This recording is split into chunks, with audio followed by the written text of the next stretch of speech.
Yo, my people, listen, we're here to talk about Liverpool versus Chelsea. But first things first, welcome back to the channel. And if this is your first time, click the like button. What are you waiting for? In this video, I'm going to be giving you my preview for Liverpool versus Chelsea. Also, I'm going to let you lot know what my predicted lineup is to face Liverpool. And not just that, I'm also going to give you my thoughts on what I potentially would pick. So enough of that waffle, let's get straight into this.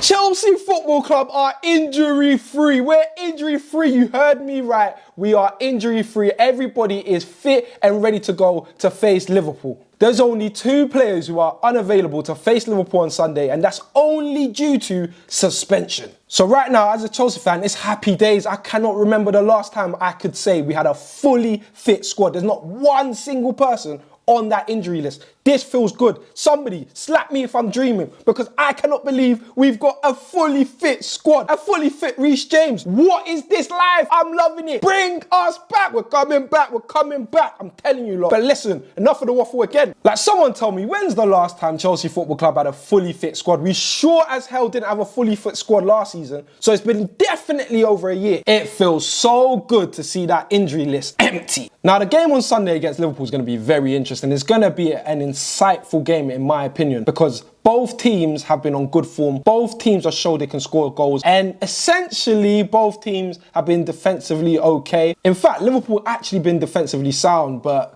look at the teams they've come up against, so you really can't say much. This game will be the first time both teams have come up against a real test. And yes, I said both teams. I know Chelsea played Man City on the first day, but it was the first day of the league. You got to allow it, man. I can't lie, this is the first time in years where I feel like, as a Chelsea fan, we're going Anfield and we can score goals. In previous years, coming up against Liverpool, it was all about being defensively solid when it came down to Chelsea, and that's how we got our points against them. But like I said, this is the first time in years where I feel like we're facing Liverpool, but specifically going to Anfield, and I feel like the team can get goals. And I think this game is going to be full of goals. I don't think it's going to be as tight as what people think, but I think both teams are going to score a lot of goals. Under Arne Slot, Liverpool actually look good. They look very composed in all parts of the field, and they've just strayed away from their rock and roll football that they were doing underneath Klopp. And I feel like it's giving them more of a balance and more of a tactical edge. Like, I'm not saying Arne Slot is better than Klopp, but I just feel like they're tactically more aware. They're not chasing goals after goals after goals after goals after goals.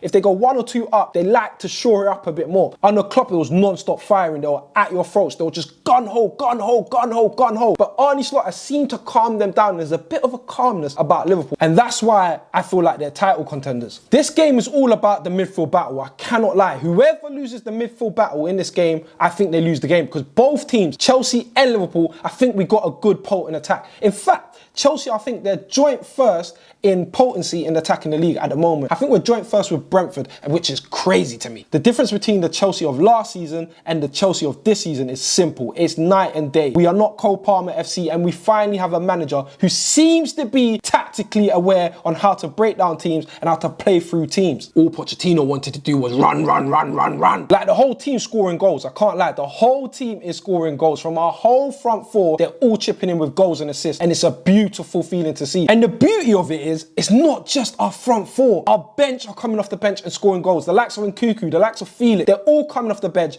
and bringing an impact. And this is exactly why I believe Chelsea Football Club have the best squad depth in the league. Come talk to me. Come talk to me if you want. But bringing it back to Liverpool, Liverpool got world-class players in every department on that pitch. In goal, Liverpool have Alisson. Thank God he's not coming up against us. But people, slow down. Kelleher is their second goalkeeper. And as a Chelsea fan, to be honest, you should know how good Kelleher is. He's faced us in cup finals and he's absolutely balled out. He started balling out. He's the world best goalkeeper when he comes down to Chelsea. Why did all these players do that? All these keepers, this season specifically, keepers turn up to Chelsea and want to start being world-class goalkeepers. All you keepers need to chill it out. In the back line, they've got Virgil van Dijk. That guy is a titan. He's been world-class for years now. It looked like he was on the decline last season, but this season he's stepped it back up, and partnering him is Konate. Now, for me, I think Konate is absolutely class. Not world class, but I think he's class. He's a great centre back. I think he would start for Chelsea. I can't lie. He's a good centre back. At right back, they got Trent, and Trent's been good this season. Now, as much as you want to say about his defensive capabilities, listen, going forward, that guy is world class. And Liverpool fans, that's exactly why he's going Madrid next season. Ha ha! In the centre of midfield, I don't think they have world-class players, but right now, Gravenberch is absolutely playing ball at the moment. McAllister, World Cup winner. They've got a good engine in that midfield. Now, in the front line, it's obvious. The number one, Mo Salah, he is world-class. Like, this guy does it year in, year out, year in, year out. Eden Hazard is still better. Don't get it twisted, though. On the left wing, they have Luis Diaz, and I absolutely rate this guy. He started this season absolutely on fire. Like, if you ask me, Luis Diaz probably starts for Chelsea, I won't lie. And secretly, I'm giving you lot hints on what the combined 11 will be, but stick around, I'm going to be giving it to you lot in a second. And up top, they got Darwin Núñez. I'm joking.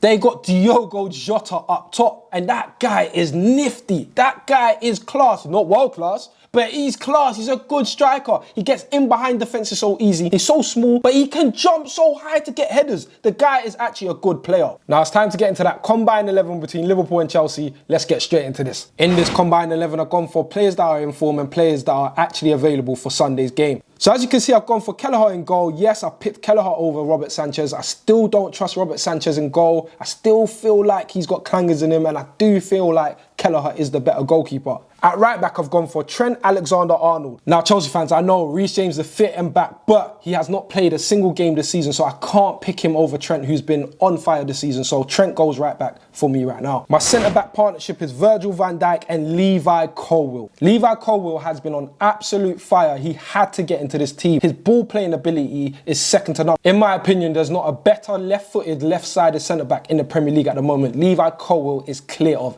everyone. And if you're a United fan watching this right now, please don't bring up no short little butcher. He can't do a thing. I think currently right now they're losing 1-0.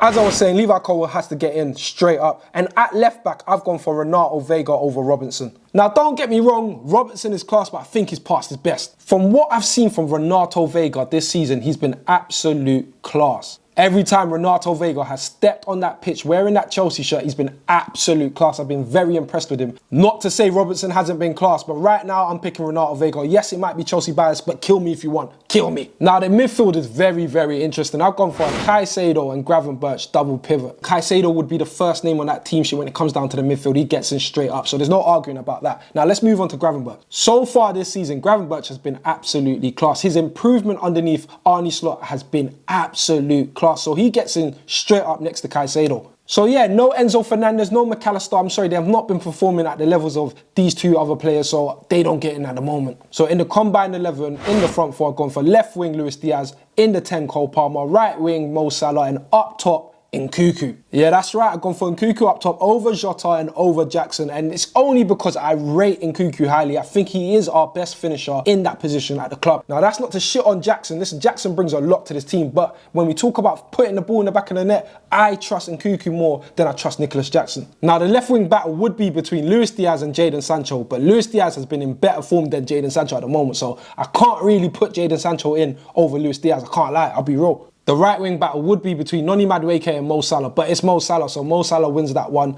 And it's not only because it's him. He has been on form. He has been getting a few GNA, but Noni, he could be creeping for him. In the 10 position is Cole Palmer's, and it's Cole Palmer's in every team. There's not a team that he doesn't get into. I'm sorry, there's not a team he doesn't get into. You heard me right. So that's my combined 11 for Liverpool versus Chelsea. If you don't agree with anything I've said, let me know down below. Let me know who you would bring in. I want to know if I'm moving mad with certain positions. So let me know down below who you would bring in instead of what I've done. So it's time to show you what my starting 11 will be to face Liverpool on Sunday. Let's get into it.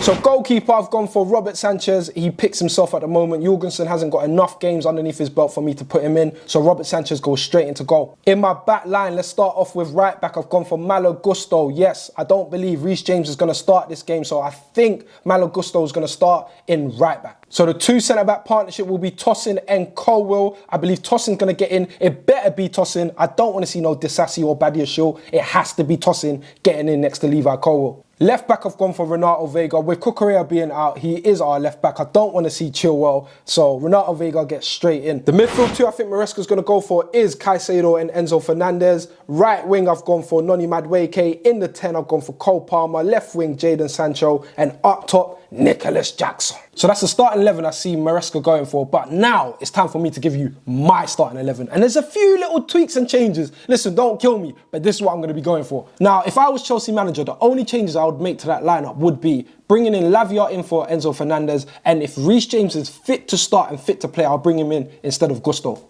So now it's time for my score prediction. Listen, it's going to be tight, but there's going to be a lot of goals. I think it's going to be a 3-2 or a 2-1, but I think there's going to be at least minimum 3 goals in this game. And hopefully, we're on the better side of that result. In the last 9 years, this fixture has been ending in draws, and I don't think this time is going to be like that. I think one team's going to take the W, and I hope and pray it is Chelsea Football Club. If we manage to rock up to Anfield and even take a point, it will be a good result for us. Right now, if you told me take a point right now, I'm taking it. But if we rock up to Anfield and take the 3, oh lordy, it will send a crazy message and a shockwave down the whole Premier League. People will be looking at us like, are we title contenders? I'll be real with you right now, I don't think we are, but we could be. And the only way we can be is pulling up and taking points from rivals and doing our thing against the small boys. Now, if you think Chelsea are going to pull up to Anfield and get a result, please click the like button and click the subscribe button, people. But people, I'm coming up to the end of the video, so you know what time it is. Santana, over and out.